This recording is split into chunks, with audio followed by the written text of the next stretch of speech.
Il dit à Balaam, tu ne peux pas maudire ce peuple. Balaam se réveille le matin. Il dit aux envoyés, allez dire à Balak, je ne peux pas. Parce que Dieu m'a dit, je ne peux pas maudire ce peuple. Est-ce que vous comprenez, frère? Quelle parole de la foi. On ne peut pas te maudire si tu n'as pas autorisé. Est-ce que vous comprenez ça, frère? Personne, aucun sorcier, il ne peut pas te maudire parce que Dieu ne peut pas autoriser ça. On a là informé Balak. On dit Balak. Balaam dit qu'il ne va pas monter. L'écriture dit que Balak a pris beaucoup de présents. Il a pris beaucoup de cadeaux. Il envoya ça chez Balak. Parce que Balak savait. Si Balaam voit les biens, il va se détourner de la voie de l'Éternel. C'est pourquoi il est difficile quand tu es un homme de Dieu de résister à la corruption. Vous savez, frère, c'est facile de dire, hein? Nous avons la doctrine. Selon la doctrine de cette, il n'est pas autorisé à la femme dans les assemblées de cette de prêcher la parole. Là tu parles, hein? Maintenant la porte là s'ouvre. Avec votre sécheresse là que tu as. Bill Gates entre. Et puis monsieur Bill Gates à côté, il dit mon frère, 6 millions de dollars. Nous allons changer la doctrine. Dès que toi tu vois 6 millions, maman, lorsque seulement tu vois 6 tous tes problèmes sont résolus. Tu dis oh mon Dieu, tous les problèmes maintenant. C'est pourquoi il y a une écriture dans Proverbe. Le présent corrompt les bonnes mœurs. Donc quand on te présente un présent, tu vas être corrompu. C'est pourquoi j'aime ça. Bon, ça c'est une parenthèse. Vous savez quand Félix a eu le pouvoir, les Pakistanais sont allés lui faire un cadeau. Il était malin. Parce que s'il avait accepté cette enveloppe-là, c'est-à-dire tout ce que les Pakistanais allaient dire, dès qu'ils vont parler, s'il veut résister, il va voir l'enveloppe.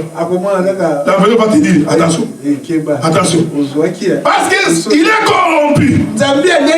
C'est pourquoi généralement, quand tu es un homme de Dieu, apprends à refuser les présents d'un homme corrompu. Tu vis dans l'impudicité, dans la mauvaise vie. Maintenant tu penses qu'en me donnant l'argent, je vais me taire. Maintenant si moi je suis malin, parce qu'il est très difficile si tu vas donner $2000 en tant qu'humain. $2000. Frère, il y a de fortes chances que je ferme les yeux quand tu agis mal. Non, je vous dis vrai, frère. Maintenant, la sagesse veut. Refuse ça. C'est mieux pour que tu gardes ton jugement. Oh, cette écriture-là, Dieu parlait de lui-même. Dieu a été corrompu par le sacrifice de Jésus. Quand Jésus est monté sur le trône de Dieu, Dieu qui était en colère, qui devait frapper l'humanité, il a été corrompu par le sacrifice de l'agneau. C'est à cause de ça qu'il ne voyait plus le péché. Donc le présent a aveuglé Dieu. J'aime ça, frère. L'écriture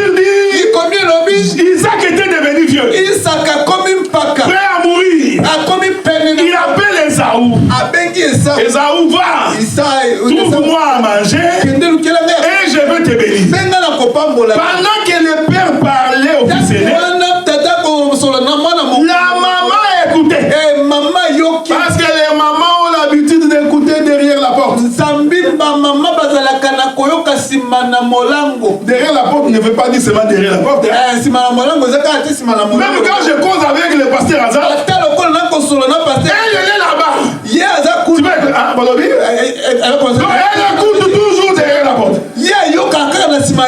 Vous comprenez ça, frère? Pendant que le père causait avec le fils, la maman a écouté la conversation. Quand le fils est parti, la maman appelle Jacob. Il dit, moi j'ai écouté le père.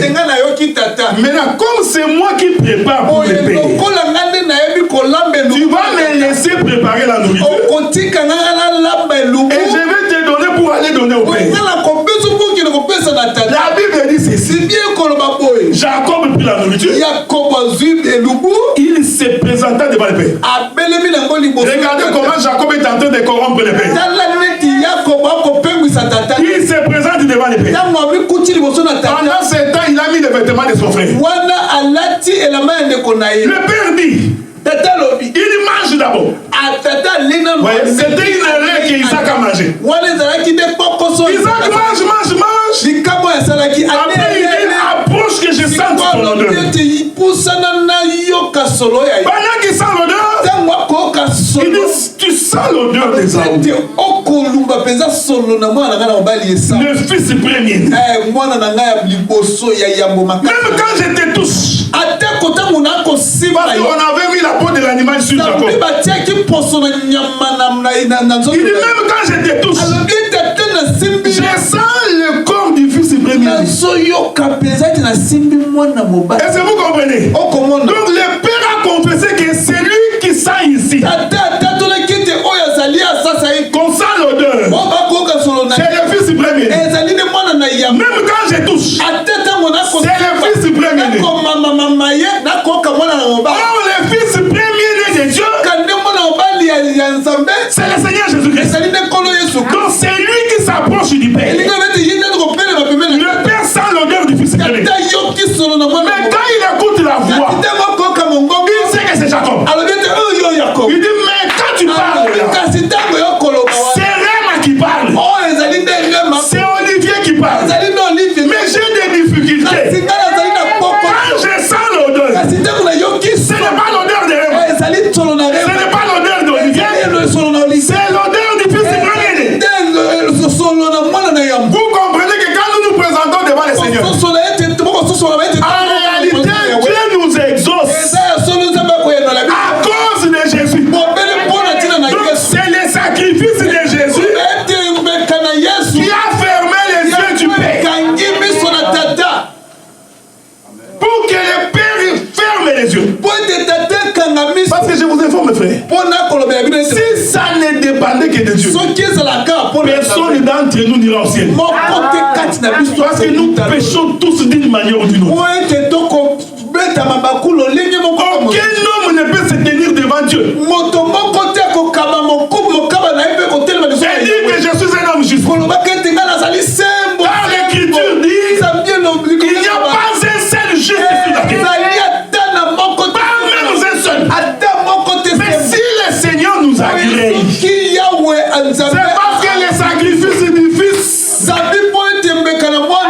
corrompu les yeux du Père. Le Père est devenu aveugle à cause de Jésus. Est-ce que vous comprenez ça, frère? Donc maintenant, le roi savait. Si je donne le cadeau à Balaam, Balaam va changer d'avis. La deuxième fois, Balaam a accepté le présent. Lisez bien les textes. L'Écriture dit ceci. Cette nuit-là, Dieu est apparu à Balaam. Il dit bon, puisqu'ils insistent, tu peux partir.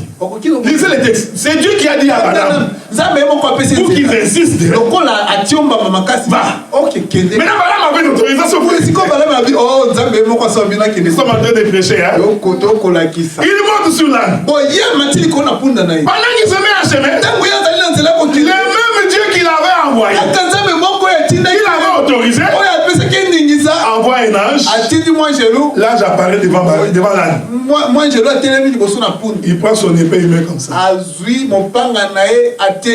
Ce que j'aime dans ça, c'est que l'animal a vu, mais l'homme n'a pas vu. Frère, est-ce que vous suivez? L'homme, l'animal, a vu. Mais l'homme qui était sur l'animal n'a pas vu. Vous savez, quand Noé a fait l'arche, les animaux ont vu que la pluie va tomber. Mais les gens qui étaient dans la vie, ils n'ont pas vu. Parce que tous les animaux sont venus de la forêt. 2 à 2. 2 à 2. Pour entrer. Mais les hommes qui étaient tout autour de l'arche, ils se moquaient de Noé. Est-ce que vous comprenez ce que je dis? L'animal, c'est celui qui voit. J'aime ça. Oh, celui qui voit, ce sont les nations. Parce que nous avons vu Christ. Mais Israël n'a pas vu Christ. Pendant qu'il marchait au milieu d'eux, la femme cananéenne a vu que le salut est ici. Mais Israël n'a pas vu. La femme cananéenne dit, je sais que les chiens, les animaux, ils mangent l'épée qui tombe de la table. Mais Israël n'a pas vu qu'il y a c'était un peu à manger. Balaam prend, il frappe l'âne. L'âne change de direction. L'écriture dit en changeant de direction, il s'est retrouvé entre 2 murs. Bon, je ne sais pas s'il y avait des murs sur ce chemin-là. Il voit l'ange. L'âne va contre les murs. Jusqu'à coincer les pieds de Balaam.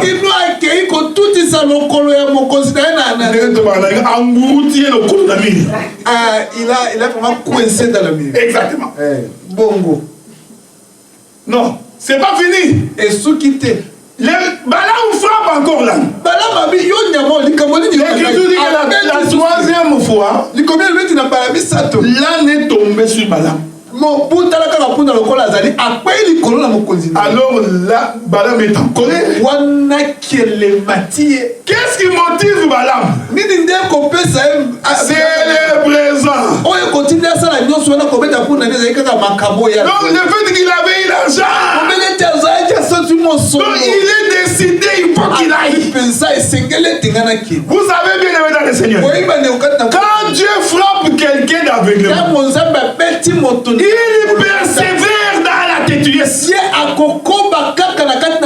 quand Dieu résiste, l'homme ne comprend pas. C'est pourquoi nous disons croire à l'évangile.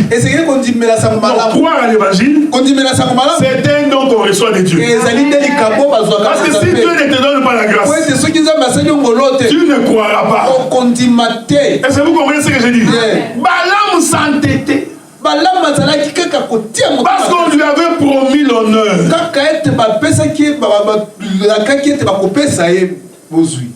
L'écriture dit, Balaam va se retrouver chez Balak. Maintenant, pour maudire Israël, si vous prenez le chapitre 23 et 24, il va demander qu'on fasse un autel, qu'on sacrifie. Est-ce que vous me suivez, frère? Bon, je ne veux pas entrer dans ces détails. Donc, Balaam a compris que la malédiction passe par l'autel. Par un sacrifice sur l'autel. Mais l'autel qu'il élevait et les sacrifices qu'il mettait, c'était pour Baal. Donc vous comprenez, frère, que lorsqu'on élève un mauvais autel et qu'on met un mauvais sacrifice, on veut attirer la malédiction sur toi. Balaam a compris qu'il faut que j'élève l'autel afin de maudire ses peuples. La Bible dit qu'il éleva l'autel. On fit le sacrifice. Balaam se présenta devant Israël. Il ouvre sa bouche. Lui qui voulait, parce que Balak était à côté de lui.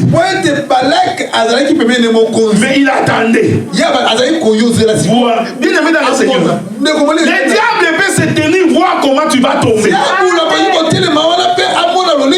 il sera étonné de la manière dont tu vas échapper. L'Écriture dit qu'on t'étendra des pièges, mais ils tomberont eux-mêmes dans leurs propres pièges. Souvenez-vous de Mardochée. L'Écriture dit il y avait un homme qui était à côté du roi, qui mangeait avec le roi, mais qui voulait la mort de Mardochée. Parce que Mardochée c'était l'oncle d'Esther. Et la Bible dit en ces jours-là, le roi signait un décret qu'on devait tuer tous les Juifs. C'est que le roi ignorait que sa reine, c'est une femme venue d'ailleurs. Elle infiltrée, frère. L'infiltration n'a pas commencé aujourd'hui. Oh non, tu vois. Lui, son papa doit être rwandais. Non, lui là, c'est une rwandaise. Ça n'a pas commencé aujourd'hui. Est-ce que vous comprenez? Esther était juive au milieu des Assyriens. Personne ne savait que cette femme-là était une étrangère. Maintenant, le roi signe un décret. Il dit nous allons éliminer tous les Juifs. Oh, Dieu avait envoyé Esther pour que le jour où on voudra mourir, faire mourir les Juifs, que Esther puisse intercéder. Bien aimé dans le Seigneur, quelle que soit la situation dans laquelle tu te trouves, sache que Dieu a placé quelqu'un qui va intercéder à ta faveur. Est-ce que vous comprenez ça, frère? Dieu ne peut pas t'abandonner. Mardochée s'en va voir rester. Parce que les généraux qui étaient à côté du roi, il avait déjà fait un poteau pour qu'on puisse crucifier Mardochée. Il avait tout préparé. Maintenant écoutez, frère, l'Écriture dit Mardochée vient voir Esther. Il dit Esther, il faut que tu voies le roi. Esther dit je ne peux pas voir les rois comme ça. J'aime ça, frère, j'adore ça. Mais il était la femme du roi. Mais étonnamment, en tant que femme du roi, elle ne peut pas voir les rois comme ça. Mardochée lui dit Esther, tu as été placée là pour des jours comme ça. Est-ce que vous comprenez ça, frère? Si tu étais là, frère bien aimé dans le Seigneur, je vais faire l'exhortation. Si toi, mon frère, toi, ma soeur, tu as une bonne disposition, sache que tu as été placé là pour nous aider quand nous serons en difficulté. Dieu l'a fait expressément comme ça. Donc tout ce que Dieu met en nommé, il a fait de moi ce que je suis pour que quand les frères auront des difficultés, qu'il sache qu'il peut compter aussi Mardoché lui dit, c'est pour des jours comme ça que Dieu t'a placé là. Mais je vais te dire une chose. Si tu n'intercèdes, sache que les secours d'Israël viendra d'ailleurs. Est-ce que vous comprenez, frère? C'est pour dire aussi dans l'évangile. Oh, tu vois, moi je suis docteur. Et tu penses que tu es indispensable. Non, frère. Même si je ne suis pas là, que j'arrête de penser. Oh, tu vois ce qu'il a raté. Oh, tu vois, si moi je suis pas là, cette église-là va mourir. Tu te trompes. Dieu dit Mardoché. Mardoché dit à Esther, si tu ne fais rien, sache que les secours viendra d'ailleurs. Écoutez la réponse d'Esther. Esther dit, pour que je voie le roi, nous devons gêner pendant 3 jours. Oh, j'adore ça. Donc Esther a compris. Pour que le roi me voie, il faut d'abord que je passe 3 jours et 3 nuits sans manger et ni boire. Donc quand on ne mange pas 3 jours et 3 nuits, on est mort. Ici Esther, il est en train d'accomplir l'œuvre du Christ. Donc c'est Esther ici prend la position de Jésus qui doit entrer dans le séjour de mort. Il doit mourir. Pourquoi? Parce qu'un peuple va mourir. Le décret a été signé. On chercha dans les cieux, sur la terre, l'homme capable d'ouvrir les livres et d'en rompre les sceaux. On ne trouva personne, ni Esther. Esther rentre en prière. Quand il sort le 3e jour, la Bible dit, Esther s'habilla de tous ses vêtements royaux. C'était le mouvement de celui qui sort du tombeau. Tout soleil éclatant, rempli de la gloire. Il est en train de marcher dans les palais royaux. Il faut voir ça. La Bible dit, le roi sur la trône s'est mis debout. Il était attiré par la beauté d'Esther, l'accoutrement d'Esther. Le roi s'est mis debout. Tout le monde regarde. Esther va mourir. Le roi a pris son bâton. Il tendit à Esther. Vous savez, frère, ce qu'Esther faisait, c'était pour sauver le peuple. Oh, ce mouvement-là, c'est le Seigneur Jésus-Christ. Esther arrive et il explique au roi que le décret que tu as signé était un piège qui nous a été tendu par quelqu'un. Ah, le roi dit c'était ça. Ce n'est pas vrai. Mais qui est cette personne? C'est le Seigneur qui nous justifie devant le Père. Il dit non, mais qui est à côté? C'est lui. Il dit ah bon, c'est comme ça. Ok, faisons une fête. Ils sont venus à la fête. Maintenant on pose la question. Au général, qu'est-ce que le roi fera à un homme qui veut honorer? Non, mais qu'est-ce que c'est lui? Oh, tu vois, on fait raciste.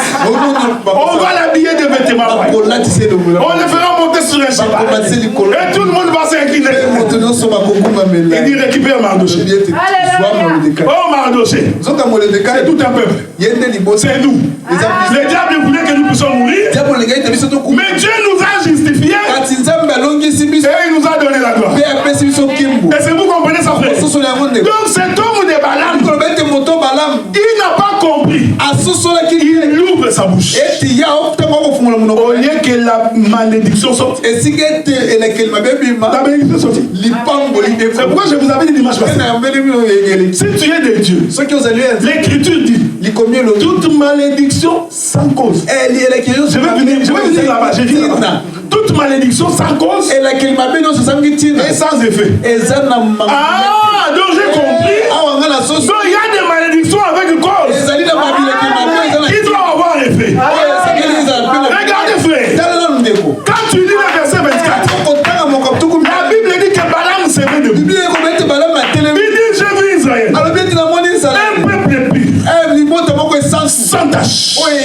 dans la gloire. Balaam dit, il est dans les lieux élevés. Pendant qu'il regardait Israël comme ça, Balaam lui voit Israël dans les lieux élevés. C'est pourquoi l'Écriture dit, en Jésus, notre vie est cachée dans les lieux célestes. Même si nous marchons comme ça, en réalité notre vie n'est pas ici, c'est dans les lieux célestes. Vous comprenez, frère? C'est pourquoi l'Écriture dit, nous avons à lutter contre la nous n'avons pas à lutter contre la chair et le sang, mais contre les princes du monde des ténèbres dans les lieux célestes. Parce qu'ils ont compris que notre vie est cachée dans les lieux célestes. Est-ce que vous comprenez ça, frère? Donc Balaam regarde, mais il ne le voit pas par terre. Il le voit élevé, caché dans les lieux célestes. Il essaie, ça ne marche pas. Regardez maintenant comment est-ce que Israël est tombé. Israël a continué sa marche. Israël est allé s'asseoir à côté de Moab. C'est là que je marche pour finir. L'Écriture dit, ils ont pris pour filles les filles de Moab. Vous voyez, frère? Jusque-là, Israël était inattaquable. Parce qu'il marchait avec Dieu. Mais Balaam, il dit laissez-les. Ils sont arrivés dans les pays. Ils arrivent dans les pays. Ici dans ces pays, j'ai vu les filles porter les jupettes. C'est ce qui est arrivé. Israël commençait à regarder les filles de Moab. D'abord, il regarde d'abord les filles d'Israël.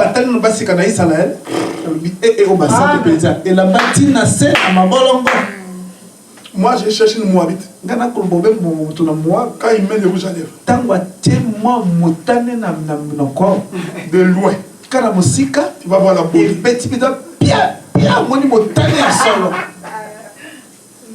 Vous savez, frère, on peut s'habiller proprement, très belle.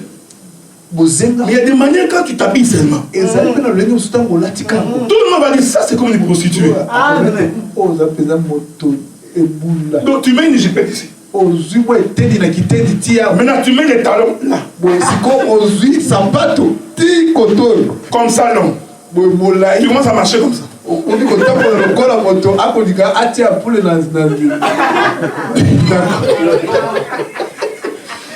le monde qui te regarde, il sait que ça c'est pas une vie sérieuse. Arrêtez vos histoires, Dieu regarde le cœur. Non, on reconnaît l'arbre par son fruit. Ce que tu as à l'intérieur, moi je sais pas. C'est Dieu qui sait. Mais moi il faut que je te regarde comme ça pour que je comprenne ce que tu es. C'est pourquoi nous disons à nos filles, tu comprends ça, Raïssa? Soyez habillés proprement, décemment. Il n'y a qu'un homme sérieux qui épouse une femme comme ça. Il n'y a que des aventuriers qui cherchent des femmes avec des jupettes. Parce qu'un homme sérieux, il va demander de quelle famille tu es. Qui est ton père? Parce que ça nous permettra de comprendre l'éducation que tu as reçue. Et ça permet de définir le genre de femme que tu sais. C'est pourquoi nous disons, nous sommes au Canada, nous n'allons pas nous comporter comme les gens du Canada. C'était l'erreur qu'Israël a commise. Jusque-là, Israël n'était pas maudit. Il n'y avait pas de problème. Jusqu'au jour où je suis dans Nombre 24. Israël va prendre les filles de Moab. Oh, Dieu avait dit par Moïse, tu n'épouseras pas une étrangère. Pourquoi? Parce qu'il va te détourner de la voie de Dieu. Je vais donner une exhortation. S'il y a quelqu'un qui peut te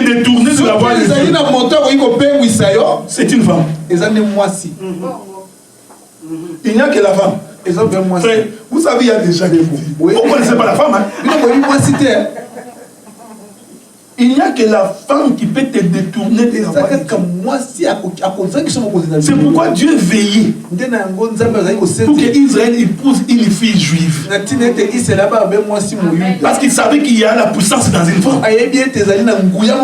Tu épouses une mauvaise femme, tu vas te détourner de la voie de Dieu. Nous avons connu des frères zélés qui priaient bien. Mais dès qu'il prend une femme d'ailleurs, avec qui il boit vivant dans les boîtes de nuit, vous allez voir que c'est plus facile pour l'homme de partir que d'attirer la femme vers Dieu. Parce que Dieu a fait ces choses depuis le commencement. Il a mis dans la femme une puissance. Mais si cette puissance est mal orientée, ça détruit tout. Est-ce que vous comprenez ça, frère? C'est pourquoi Adam a écouté Ève. C'était comme ça au commencement. Adam savait que Dieu avait dit que Dieu ne marchera pas. Il le savait. Mais étonnamment, il marcha. C'est pourquoi dans l'enseignement, il faut veiller sur les femmes. Avec qui elles causent. Qu'est-ce qu'ils sont en train de se raconter? C'est très important.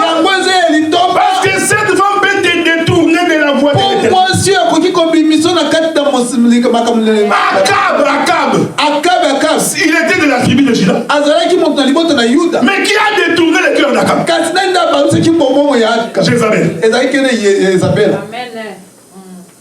Dieu, je vais vous dire une chose, frère. Depuis la création, Dieu a caché un mystère dans ces choses. C'est pourquoi il disait à Israël, n'épouse pas une étrangère. Le problème de Dieu, c'est pas que les étrangers sont mauvais. Dieu craignait que le cœur de l'homme soit détourné vers les dieux étrangers. Mais Israël a commis l'imprudence. Il brisa les barrières. Ils sont allés prendre les filles de Moabit. Les filles de Moabit ne respectaient personne. Ils n'avaient pas de respect pour les parents. C'est une fille qui se met debout devant son père. Il dit à son père, arrête. Tu as vu la fille de Moabit? Maman, arrête. Maman, kanga. On a vu ça dans ce pays. Et une fille qui dit à sa maman, arrête.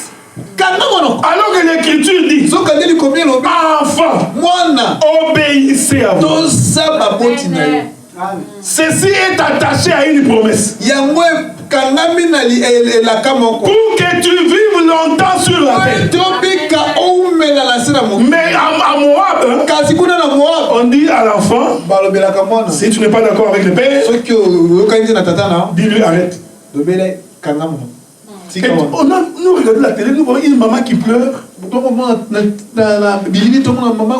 Parce que l'enfant s'est entêté. Fais comme ça, please. Pourquoi tu fais pas? Please.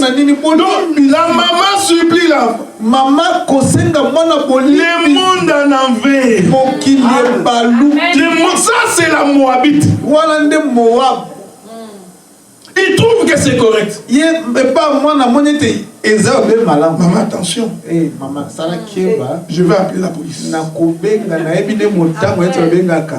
Nous allons nous exhorter. Tous les enfants que la police a repris. Et ils ont mis dans les maisons d'accueil. J'ai dit 95% de ces enfants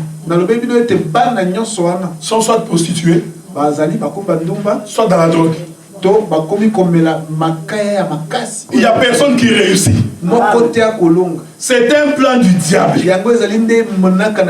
pour que le monde soit de plus en plus détruit. Regardez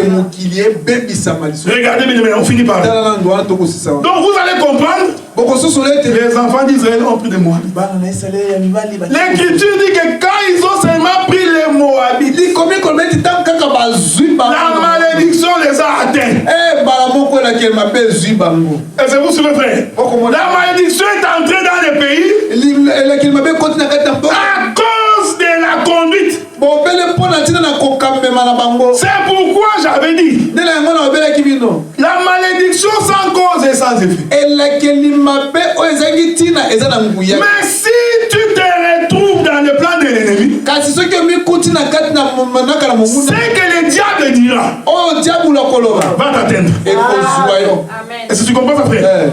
C'est pourquoi l'Écriture nous dit d'examiner nos voies et de considérer si nous sommes encore sur le chemin. Parce que si nous nous écartons, il y a de fortes chances que c'est que le diable voulait avoir dans ta vie va t'atteindre. Mais lisez la suite. Dieu n'a pas abandonné Israël. Ça, c'est la parole de la promesse. Même si tu t'étais écarté de la voie de Dieu et que le diable t'a attaqué, Dieu donne toujours la solution. Je ne sais pas si je vais retrouver l'Écriture. On va finir par là.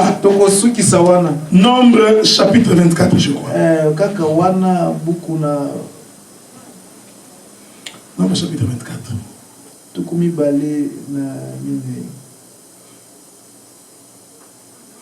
Vous permettez, je vais trouver l'Écriture.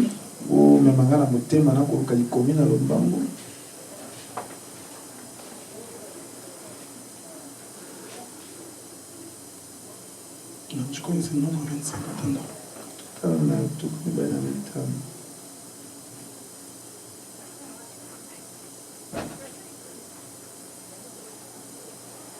Voilà. Nombre chapitre 25. Je commence par le verset 4. L'Éternel dit à Moïse, assemblez tous les chefs du peuple. Fais pendre les coupables devant l'Éternel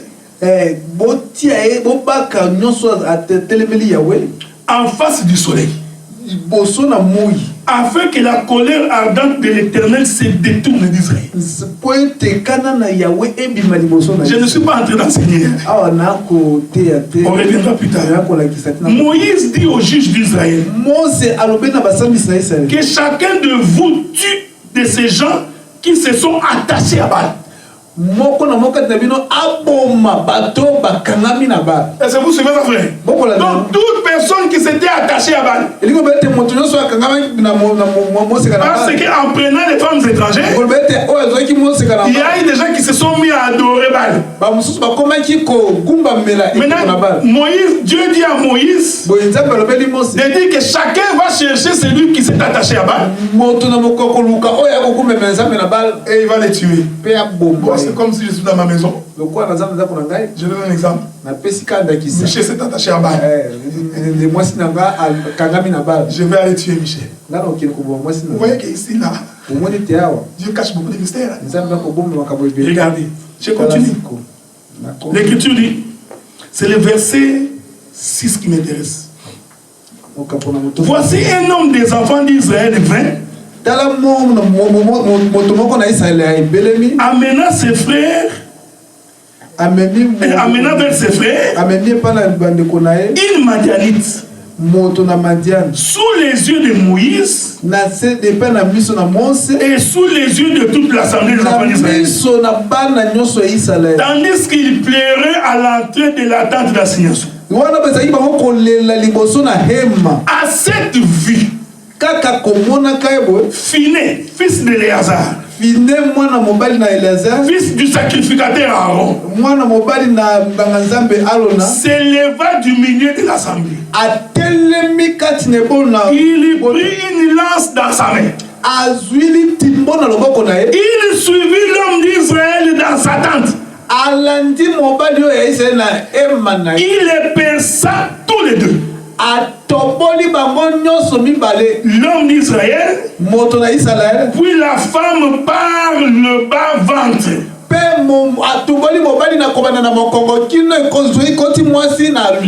La plaie s'arrêta parmi les enfants d'Israël. Je répète le texte. Je n'explique pas.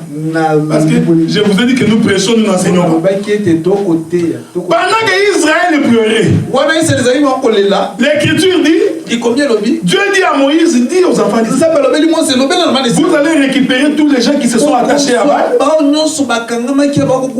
Vous allez les tuer. Pendant qu'ils tuaient là, il y avait deuil. Les gens pleuraient. Pendant qu'ils pleuraient, ils ont vu un homme, enfant d'Israël, qui est allé encore prendre une étrangère. Quelqu'un de Madian. Il passe devant le peuple. Il entre dans une tente. L'Écriture dit, les sacrificateurs. Il va prendre sa lance. C'est pour dire que quand il y a le péché parmi le peuple, le prédicateur a la mission de soulever la parole pour que la plaie puisse s'arrêter. Le fils d'Aaron a pris la lance. Il poursuivit cet homme dans sa tente. Il tua cet homme et déchira le ventre de sa femme. Dès qu'il a fait ça, la Bible dit automatiquement la plaie s'est arrêtée. Est-ce que vous me suivez, frère? C'est-à-dire que pour que la plaie cesse au milieu du peuple, il faut que les péchés soient expiés. Pour que vous rentriez dans les chemins de Dieu. Mais celui qui expie les péchés, c'est un sacrificateur. Amen. Celui qui prend le couteau pour mettre fin à la malédiction. Je vous avais dit que nous prêchons. Ce que j'ai voulu vous expliquer ce soir, c'est que quand on est enfant de Dieu, la malédiction ne peut pas t'atteindre. Même si quelqu'un déclare dans sa bouche, mais comme toi tu es de Dieu, cette malédiction n'aura pas d'effet. J'ai attiré ton attention pour te dire, si tu te détaches de la voie de Dieu, il y a de fortes chances que le diable puisse t'atteindre.